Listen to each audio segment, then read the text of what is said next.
आदाब, मैं नीता सिंह हाजिर हूँ हिंदुस्तान भर की सोशियो पॉलिटिकल और इकोनॉमिक इश्यूज पर खास प्रोग्राम लेकर। यह है इंडिया। हमारे इस खास प्रोग्राम में आज बात दिल्ली में हुए G20 समिट की। जी हाँ, राजधानी दिल्ली में G20 लीडर समिट ऑर्गेनाइज किया गया, जिसमें G20 कंट्रीज के हेड ऑफ स्टेट्स और गवर्नमेंट के अलावा दुनिया भर से दूसरे कई डेलीगेट्स प्रगति मैदान में बने भारत मंडपम में एक प्लेटफॉर्म पर जमा हुए। और ख़ास बात ये रही कि G20 इंटरनेशनल इकोनॉमिक कोऑपरेशन का एक प्रीमियर फोरम है।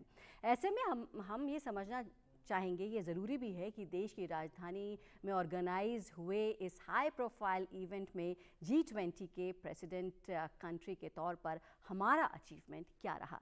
इसी पर बात करने के लिए हमारे साथ स्टूडियो में मौजूद हैं तीन खास मेहमान। हमारे साथ former Indian diplomat ambassador Virendra Gupta हैं, Indian council for research on international economic relations में प्रोफेसर अर्पिता मुखर्जी और MPIDSA में senior fellow doctor Rajeev Nayan. आप तीनों का हमारे स्टूडियो में वेलकम है। हम बात कर रहे हैं कि इंडिया की प्रेसिडेंसी G20 की जो अभी की है, दिल्ली में ऑर्गेनाइज किया गया, कितना बड़ा अचीवमेंट ये रहा है। आपसे जानना चाहेंगे प्रोफेसर अर्पिता, अगर हम इसको इकॉनमी के लिहाज से देखें, जो इस समय जो सिनेरियो चल रहा है, तो कैसे आप देखती हैं रैपिड फाइनेंशियल इंक्लूजन के तौर पर इसको, कितना बड़ा अचीवमेंट? देखिए, अभी अगर आप G20 के थोड़े आगे से, जब G20 के मीटिंग्स चल रहे तभी आप देखिएगा कि इंडिया की डिजिटल पब्लिक इंफ्रास्ट्रक्चर का कितनी सपोर्ट आ रहा है। जैसे सिंगापुर से आया, फ्रांस से आया, कई और देशों से आया। अगर आप दूसरे तरह से इंफ्रास्ट्रक्चर का देखें तो ये जो कॉरिडोर जो बना रहे हैं यूरोपियन यूनियन, मिडिल ईस्ट में, ये भी एक बड़ा अचीवमेंट है। अगर ये हमारा इंडिया का डेडिकेटेड फ्रेट कॉरिडोर, हमारा रेल कॉरिडोर प्रोजेक्ट्स थोड़ा स्लो है, अगर हमें इसमें इन्वेस्टमेंट आ जाए तो ये एक बहुत बड़ी अचीवमेंट है। G20 को होस्ट करने के लिए हमने जो G20 को इंडिया की लेंथ एंड ब्रेथ में ले गई, तो हर सिटी में कुछ कंस्ट्रक्शन हुआ, हर सिटी में कुछ टूरिज्म हुई, हर सिटी में कुछ एम्प्लॉयमेंट हुआ। तो ये एक इन इट सेल्फ आपने inclusive state growth and inclusive pan India growth इसको कह सकते हैं जी। मगर अब G20 की अगर आप हिस्ट्री को देखें तो G20 में जो इकोनॉमिक मुद्दे आते हैं वो G20 उसको रिजॉल्व नहीं करता, वो 8 महीने में रिजॉल्व नहीं होता। वो मुद्दा वो फोरम पे ले जाते हैं। जैसे मानिए पहले जब digital tax on e commerce और डिजिटल टैक्स ऑन ऑनलाइन ये सब बातें आ रही थी, बाद में वो OECD ने पिकअप कर लिया।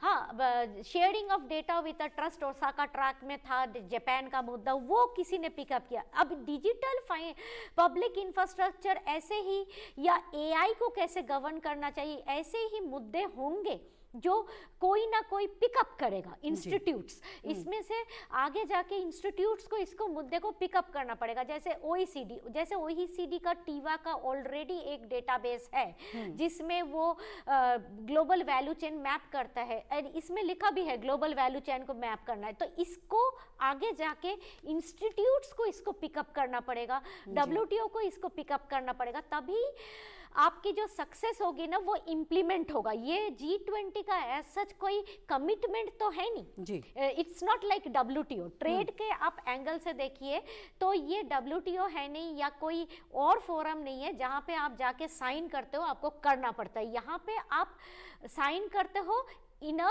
Futuristic good environment for economics जी। दैट्स द सिचुएशन जी। गोल्डी मीट मटन मसाले, जो आपके हाथ का मटन खाए जिंदगी भर आपका हो जाए। जहाँ जाए रिश्ते बनाए गोल्डी मसाले। तो ये डिजिटलाइजेशन की बात हुई है और ये कहा गया है कि shared digital systems, collection of shared digital systems की बात हो रही है, डिजिटल पब्लिक इंफ्रास्ट्रक्चर DPI की बात हो रही है यहाँ पर, और इसी के बेसिस पे GDPIR बनाने की बात हो रही है। आपसे जानना चाहेंगे डॉक्टर राजीव, अगर हम मल्टीलेटरल इंस्टीट्यूशंस की बात करें तो क्या कुछ देखने को मिला? देखिए, यह भी अपने आप पे एक मल्टीलैटरल इंस्टीट्यूशन है, कुछ लोग इसे मिनी लैटरल भी कह देते हैं, ठीक है, शब्दों का खेल है। बल्कि ब्रॉडली जो विस्तार से अगर देखेंगे तो यह भी बहुपक्षीय संस्थान ही है। तो देखिए, एक बहुपक्षीय संस्थान वास्तविक रूप से बहुपक्षीय बन गई। अब इसमें 55 राष्ट्रों का फिर से समावेश जब हो गया तो निश्चित ही एक इससे अच्छा क्या रिप्रेजेंटेशन हो सकता है। कोई भी मल्टीलैटरल जो वर्ड शब्द का आपने चुनाव किया उसको बनने में। तो पहली तो बात है कि इसमें जो सदस्यता बढ़ी है, तो इसमें सदस्यता के साथ साथ 55 और राष्ट्रों का विचार भी इसमें जुड़ेंगे, उनकी समस्याएं भी जुड़ेंगी, उनकी साझा शक्ति भी जुड़ेंगी, उनके साझा संसाधन भी जुड़ेंगे। तो ये एक तो पहला मैं मानता हूँ कि मल्टीलैटरलिज्म का एक प्रोग्रेस हुआ और विकास हुआ। दूसरी बात आप देखेंगे तो मल्टीलैटरलिज्म का जो एक इंस्टीट्यूशन तो है नहीं, एक तरह से यह ग्रुप है, एक कोऑर्डिनेशन और इम्प्लीमेंटेशन क्रियान्वयन का कार्य ज़्यादातर G20 से माना जाता है। आप उठा के जितने ग्रुप्स बाकी भी देखेंगे तो कहीं ना कहीं एजेंडा मोटा मोटी थोड़ा सा आगे पीछे ब्रॉडली लगभग एक ही है, लेकिन किस तरह साथ बैठकर इन सारे विषयों को आगे ले जाया जाए। तो साथ बैठने की बात, साझा शक्ति को एक साथ लाकर और जो भी वैश्विक जो चुनौतियां हैं, साझी चुनौतियां हैं, विशेष करके आर्थिक क्षेत्र में जो आ रही हैं, उनको हम कैसे मिलें, कैसे उसका सामना करें, इसके लिए यह काफ़ी अच्छा एक भी बताया कि एक प्रॉपर रिप्रेजेंटेशन हो जाने के चलते काफ़ी मदद मिलेगी। दूसरी बात और एक और बात है, संस्थान हैं, संस्थान WTO का भी जिक्र हुआ, WTO के अलावा भी बहुत सारे संस्थानों का इसमें जिक्र किया गया है। अब है कि विभिन्न विषयों का, देखिए मूलभूत विषय तो फाइनेंस ही है, आर्थिक विषय ही है, बाकी जितने विषय आते हैं उनके चलते अर्थव्यवस्था पर इम्पैक्ट पड़ती है और असर होता है, या उस अर्थव्यवस्था के चलते उन विषयों पर जो असर होता है, जुड़ा हुआ है, एकीकृत है, लेकिन कोर में वही है। तो उन सब के सारे विषय, FATF का भी इसमें देखिए जिक्र किया गया है, उसका टेररिज्म, आज अभी हम बात कर रहे थे एम्बेसडर वीरेंद्र गुप्ता साहब, वो कह रहे थे किस तरह से सुरक्षा का पर भी ध्यान दिया गया है। तो देखिए FATF एक बहुत ही फाइनेंशियल एक्शन टास्क फोर्स, जो बहुत ही मजबूत संस्था के रूप में यूनाइटेड नेशन से ज़्यादा बड़ी संस्था इसको माना जा रहा है कि जिसमें कि आतंकवाद का सामना करने में, और जिस तरह से पाकिस्तान को थोड़ा दरकिनार किया, तो उनका भी दिया गया, उनके साथ कैसे कार्य करें इसकी भी बात की गई है।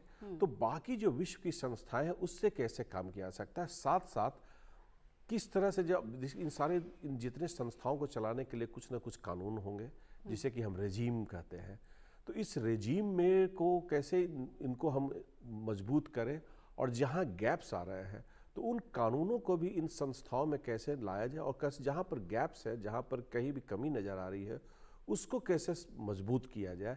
जैसे इसमें क्रिप्टो करेंसी के बाद क्रिप्टो की गई है, अब उसको कैसे रेगुलेशन लाया जाए, उसका क्या रेगुलेटरी फ्रेमवर्क किया जाए। देखिए इस पर भी एक शुरुआत तो की गई है कि इसे कैसे आगे बढ़ाया जाए, शिक्षा के क्षेत्र में कैसे बढ़कर हम आगे इसको मल्टीलैटरल एक इसको दे, किस तरह से हम एक दिशा दें, किस तरह से हम बाकी भी क्षेत्र में, जैसे अभी महिलाओं का एम्पावरमेंट की भी बात इसमें की गई है। तो महिलाओं का अगर हम एम्पावरमेंट की बात करते हैं तो वैसा तो अभी कोई है, यूनेस्को है, ये सब जगह से आप चलिए कुछ कार्य करते हैं, तो कहीं ना कहीं एक नई संस्थाओं के भी निर्माण होने की हो सकता है आवश्यकता पड़े, और उनका भी अभी तो नहीं है, लेकिन अभी जो भी है उनके साथ करेंगे, उनके साथ कोऑर्डिनेशन करेंगे।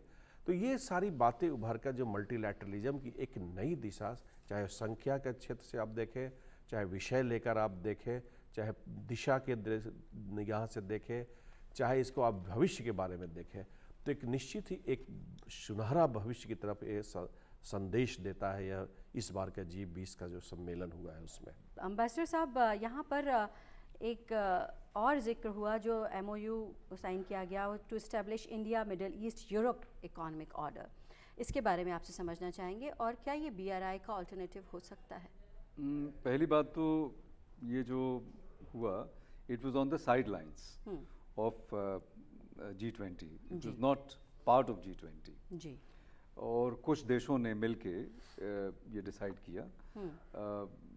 इसमें ज़रूर इंडिया को फ़ायदा होगा, बहुत सारे प्रोजेक्ट्स आएंगे। BRI से फ़र्क है ये। मैं समझता हूँ कि कोई भी कंट्रीज़ और इंडिया की खासकर ये फितरत नहीं है कि हम चीज़ों को किसी और कंट्री के रिएक्शन में करें। हम आज की तारीख में हर कंट्री से इंडिपेंडेंट रिलेशनशिप एक अपने लेवल पे डेवलप कर रहे हैं जी।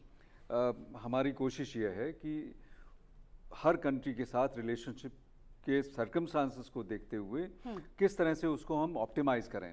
जी। तो मैं नहीं समझता कि चाइना का BRI को हम रिस्पॉन्ड करने के लिए या रिएक्शन के तरीके से, फर्क ये है कि चाइना के BRI में चाइना स्पेंड करता है, इन्वेस्ट करता है। जी।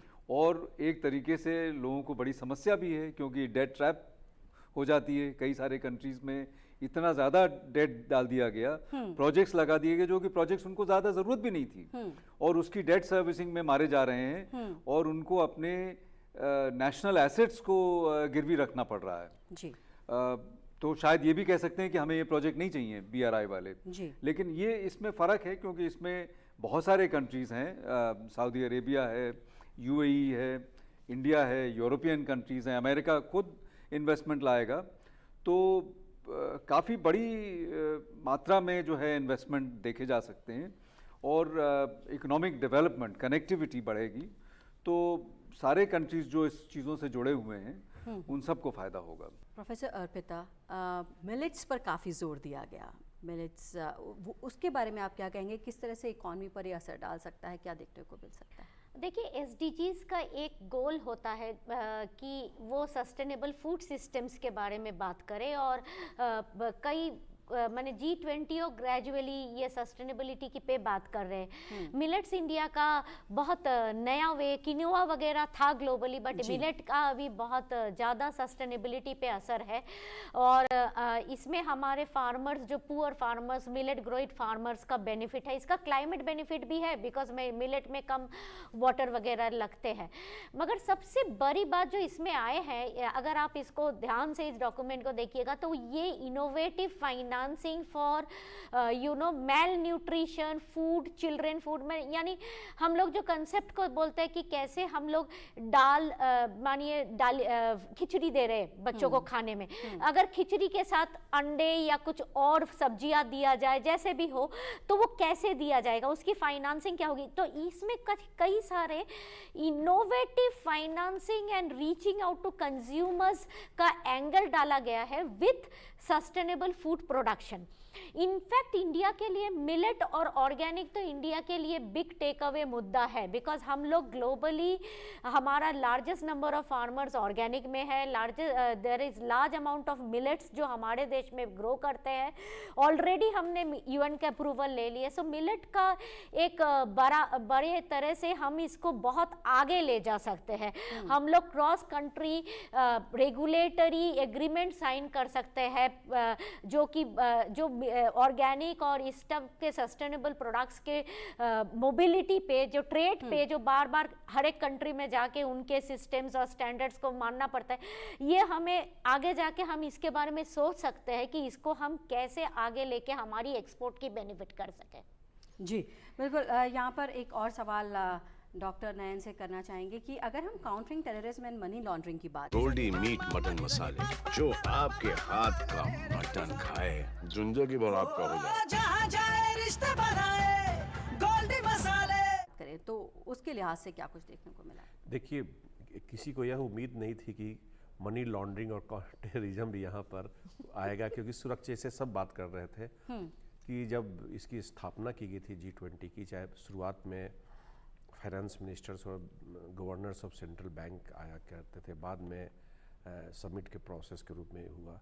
तो अभी जैसे मैंने भी पिछले सेगमेंट में कहा कि मूलतः यह फाइनेंस का और का ही फोरम है, लेकिन जैसे बाकी विषय भी तो आप प्रभावित करते हैं जो आपका आर्थिक व्यवस्था को, तो इसलिए टेररिज्म आया। और टेररिज्म, जैसे मैंने पिछले सेगमेंट में कहा था कि टेररिज्म का जो सबसे महत्वपूर्ण जो एक संस्था उभर कर आई है वह FATF आई है जी। और FATF का इसने कई रूप का, जिसमें देखिए प्रोलिफरेशन फाइनेंसिंग की भी इस पर बात की जा रही है, और उसके साथ साथ टेररिज्म का तो है ही, बाकी भी जो क्रिमिनल नेटवर्क्स हुए वो भी इसके अंदर आ सकते हैं अगर ठीक से क्रियान्वित किया जाए। और पिछले कई वर्षों से एक विश्व समुदाय FATF के माध्यम से काफ़ी हद तक बहुत ही अच्छे कार्य कर चुके हैं, और इसके अंदर भी कई सारे प्रगतियां हुई हैं।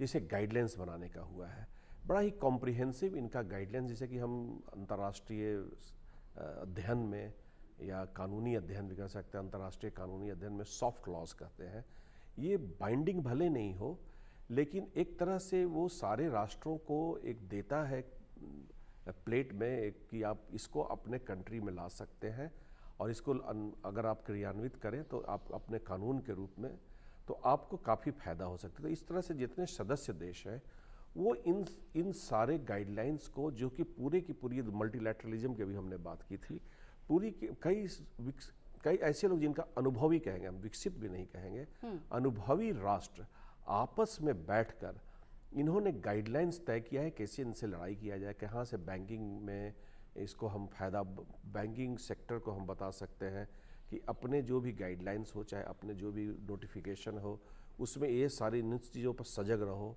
इस पर अलर्ट रहने की थोड़ी आवश्यकता है, कहाँ से पैसा आ रहा है, किसे जा रहा है, इसका एक डेटाबेस, अभी डेटाबेस की बात हो रही थी, इसके डेटाबेस तैयार करो, इंफॉर्मेशन एक्सचेंज करने की बात हो रही है कि आपस में अगर हम साझा करेंगे सूचनाओं को तो बहुत समस्या ऐसे भी हल हो जाएगी, साथ मिलकर उनको पकड़ने की बात हो रही है।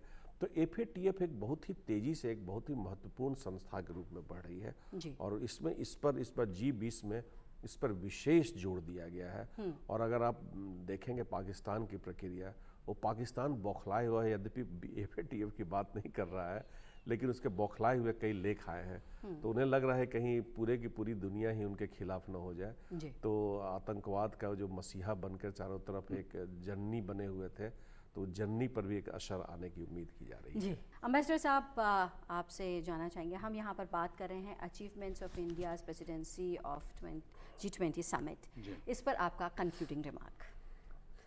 देखिए, जैसा पहले जिक्र हुआ कि बड़ा सक्सेसफुल कंक्लूजन रहा और इंडिया ने एक बैलेंस और मॉडरेट रास्ता दुनिया को दिखाया। मेरा ख्याल है टाइमिंग बहुत अच्छा था जी, कि अगर ये समिट इंडिया में 7-8 साल पहले हो रही होती तो उतना असर नहीं होता। अब चूंकि इंडिया ने ये रोल अदा किया और इंडिया की ग्लोबल स्टेज पे ऑलरेडी एक स्टैंडिंग है, उस स्टैंडिंग में भी बहुत इजाफा हुआ। मैं समझता हूँ कि ऐसा कह सकते हैं कि it heralds the arrival of India on the world stage. India को अब एक सकारात्मक और इम्पोर्टेंट पावर मानने में कोई दो राय नहीं है। Now as far as G20 is concerned, G20 is work in progress, I would believe. सभी संस्थाएं ऐसी शुरू होती है, 20 एक साल कोई बहुत बड़ा टाइम नहीं है संस्था के लिए। और जैसा कि जिक्र हुआ कि अभी कोई बाइंडिंग चीज़ें नहीं है, यहाँ पे डिस्कशन होता है, इट्स अ डायलॉग फोरम। और लेकिन सभी मल्टीलैटरल इंस्टीट्यूशंस इसी तरह से शुरू होते हैं। जो जिस इंस्टीट्यूशन में टीथ है, UN सिक्योरिटी काउंसिल, वो कुछ काम नहीं करती है, वो इनइफेक्टिव हो गई है। तो इस वजह से अब आप UN के कंपैरिजन में देखें तो G20 में हर साल समिट मीटिंग होती है, UN सिक्योरिटी काउंसिल में तो हर साल समिट मीटिंग नहीं होती है। यहाँ पे हमारे फॉरेन मिनिस्टर्स भी मिलते हैं, फाइनेंस मिनिस्टर्स भी मिलते हैं, सेंट्रल बैंक गवर्नर्स मिलते हैं, सब तरीके के लोग बाग मिल रहे हैं। तो एक कॉम्प्रहेंसिव एजेंडा आप डिस्कस कर रहे हैं और कंट्रीज आपस में डिस्कस करके रेंज ऑफ इश्यूज, और धीरे धीरे जैसे मैंने कहा कि पॉलिटिकल सिक्योरिटी इश्यूज ऑलरेडी आ गए हैं और उनको धीरे धीरे और तूल मिलेगा और इम्पोर्टेंस मिलेगी। तो ये बहुत इम्पोर्टेंट चीज़ है कि दुनिया के ताकतवर economically large countries, they are also politically powerful countries. तो वो कंट्रीज हर साल एक साथ इकट्ठा होते हैं और दुनिया के हजारों इश्यूज पे, सारे इश्यूज पे डिस्कस करते हैं। इंडिया को मौका मिला इस वक्त में G20 को लीडरशिप देने के लिए, और कहीं पे भी नहीं चूके, सब्सटेंटिव तरीके से बहुत अच्छा प्रदर्शन रहा, ऑर्गेनाइजेशनल तरीके से बहुत अच्छा रहा। So I think India has covered itself in great glory. जी बिल्कुल प्रोफेसर अर्पिता, आपसे भी एक concluding remark, achievement of India जो G20 summit India new Delhi में हुआ। अगर अचीवमेंट की बात की जाए तो everybody is saying it is a 10 on 10, तो अचीवमेंट तो एक्सेलेंट रहा। और G20 का सबसे बड़ा चीज़ जो आज हम लोग शायद मिस कर गए वो है ट्रायो का। G20 में एक साल पहले से प्रिपरेशन होता है और अगले साल तक चलता है। बिल्कुल। सो यानी कि हमें अचीवमेंट हुआ नहीं है, अभी एक साल और बाकी है। और ये साल है कि इस बार के जो लीडर्स डिक्लेरेशन हुआ है उसमें से जो इंडिया की जो इंटरेस्ट है और ब्राजील की जो इंटरेस्ट है, जो 3 कंट्री के इंटरेस्ट है, वो डेवलपिंग कंट्री इंटरेस्ट को ब्राजील प्रेसिडेंसी में भी पुश करना है। और ये सबसे बड़ा काम है। और ये है एक्चुअली आप जो भी कोई कंट्री का अचीवमेंट इन G20 देखते हो, एक साल की नहीं देखते हो, आप 3 साल के अचीवमेंट देखते हो। तो मेरे ख्याल से अगर हम इस स्पीड पे कंटिन्यू करें तो ज़रूर 3 साल बाद अगर कोई देखेगा तो India will be one of the most successful host of G20। जैसे कि अभी प्रोफेसर अर्पिता ने कहा कि अभी 2.5 महीने बाकी हैं कहा जाए तो इंडिया की प्रेसिडेंसी के, और साथ में 1 साल तक और रहेगा अगर बात करें जैसे कि ट्रायो की बात की है, तो उस पर आप क्या कहेंगे? देखिए, अभी तो प्रधानमंत्री जी ने इसको अभी डिजिटल बात के उसके डिजिटल प्लेटफॉर्म का इस्तेमाल करने भी जा रहे हैं जी। और ऑनलाइन मीटिंग करने की भी उन्होंने पेशकश रख दी है जी। और जो सारे अधिकारी जो लगा कि छुट्टी हो गई तो उनको उन्होंने छुट्टी दी नहीं, अभी कहा कि अभी काम बाकी है, अभी तो इसलिए अभी काम तो अभी चल ही रहा है ऐसा सब। लेकिन देखिए इसमें क्या क्या उपलब्धि हुई, जिससे कहे कि एक अभी हमने बोला था कि एक एकीकृत और समावेशी जो दिशा थी इस जो घोषणा पत्र में हमें स्पष्ट नज़र आती है, हर लोगों के लिए जगह है। और यह फोरम भी सबको साथ लाने की फोरम है, चाहे वह विकासशील देश है, विकसित देश है, जनतांत्रिक देश है, गैर जनतांत्रिक देश है, पाश्चात्य देश है, गैर पाश्चात्य देश है, तो उनको भारत ने एक बड़ा ही नेतृत्व प्रदान किया। दूसरी चीज़ जो लग रहा था कि चीन बड़ा ही आजकल अफ्रीका को भी ला रहा है, उधर ला रहा है, हर जगह से विकसित देशों का ग्लोबल साउथ जिसे वैश्विक दक्षिण कहते हैं उसका नेतृत्व लिया जा रहा है। लेकिन ऐसे क्षण में जो नेतृत्व की आवश्यकता थी उस समय वो कहीं कहीं भटके हुए नजर आए। तो इस भटकाव से भारत ने एक निश्चित ही फायदा उठाया और इस पूरे के पूरे वैश्विक दक्षिण को एक जबरदस्त नेतृत्व दिया है जो आगे आने वाले समय में ही याद किया जाएगा। तीसरी बात जो मैं कहूँगा संस्कृति का भी एक नया रूप इन्होंने प्रस्तुत किया। संस्कृति केवल बस आनंद उठाने का ही विषय नहीं वरन आर्थिक विषय भी हो सकता है। तो इस आर्थिक विषय को कल जैसे आप पढ़ेंगे उसमें तो एक उसका फैसिलिटेशन ऑफ डेवलपमेंट ग्रोथ का भी उसका एक रूप नया देखने को उन्होंने लाया है। सांस्कृतिक धरोहर तो रहेगी ही रहेगी, सांस्कृतिक धरोहर का किस तरह से विकास के क्षेत्र में, चाहे उसका व्यापार के क्षेत्र में, अगर अर्थव्यवस्था के क्षेत्र में हो, इस पर भी भले ही ज़्यादा स्थान नहीं दिया गया है, लेकिन वो एक नई सोच निश्चित ही उत्पन्न करने जा रहा है। जो महिलाओं की हमने तो बात की ही की, साथ साथ एक महिलाओं के भी उत्थान के लिए जिस तरह से एक बड़ा ही अलग सा अप्रोच इस पर लिया गया है, उनके स्किल्स डेवलपमेंट से लेकर उनको किस तरह से उनको एम्प्लॉयमेंट जो होता है, इंटरनेशनल लेबर ऑर्गेनाइजेशन आपने जब मल्टीलैटरलिज्म की बात की, वहाँ भी उनके वेजेस में, उनके मजदूरी कहिए या उनका जो सैलरी कहिए, जो भी कहिए, उसमें उन्हें कहीं भी गैप नहीं होना चाहिए। साथ साथ 2030 तक कम से कम 50% उसमें डिजिटल डिवाइड को कम करने की बात की गई है। तो एक तरह से बड़ा ही ध्यान महिलाओं के सशक्तिकरण पर दिया गया है और इन सब से निश्चित ही एक नई सोच, जो सबसे बड़ी चीज़ है कि एक नई सोच जो एक पुराने संस्थाओं में एक नई सोच भरने का कार्य भारत के इस सम्मेलन में किया गया, जो प्रेसिडेंसी में किया गया। तो उसके लिए निश्चित ही पूरी की पूरी टीम और प्रधानमंत्री जी को मैं बधाई देना चाहूँगा। जी, थैंक यू सो मच, आप तीनों स्टूडियो में आए और इतनी महत्वपूर्ण, इतनी अहम जानकारी दी, उसके लिए बहुत बहुत शुक्रिया। तो हमारे तीनों ही गेस्ट ने बताया कि जो प्रेसिडेंसी इंडिया की थी G20 summit, 18th G20 summit new Delhi में हुआ, उसमें किस तरह के अचीवमेंट इंडिया ने किए और बहुत ही सक्सेसफुल रहा ये पूरा का पूरा जो फोरम था। और इंडिया न सिर्फ एक पावरफुल बल्कि एक रिस्पॉन्सिबल कंट्री के तौर पर निकल कर आया है, उभर कर आया है। हमारी इस खास पेशकश में फ़िलहाल इतना ही। हमारा प्रोग्राम आपको कैसा लगा इस पर आप भी अपनी राय दे सकते हैं। इसके लिए हमारा ईमेल आईडी है ddurduspecials@gmail.com। इसी के साथ हमारी पूरी टीम को दीजिए इजाज़त। आदाब।